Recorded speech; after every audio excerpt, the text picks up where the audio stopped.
વલસાડ જિલ્લાના તમામ તાલુકાઓમાં ઉમરગામ તાલુકો વિકાસના કામોમાં સૌથી પાછળ હોવાનો ચોંકાવનારો ખુલાસો સરપંચ અને તલાટીની હાજરીમાં થયો છે। 5 વર્ષથી 25 કરોડથી વધુના કામો બાકી પડેલા છે।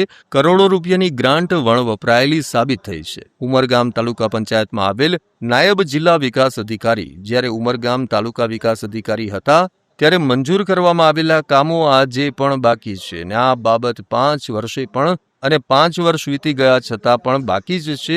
શરમજનક સ્થિતિ છે। વિકાસના કામો અંગે આજે પણ 35% કામગીરી 5 વર્ષથી બાકી રહી હોય 25 કરોડથી વધુના કામો બાકી પડ્યા છે। ત્યારે હવે લોકો કહી રહ્યા છે કે આ પૈસા છે તો કેમ નથી ખર્ચ કરવામાં આવતા અને પૈસા જાય છે ક્યાં?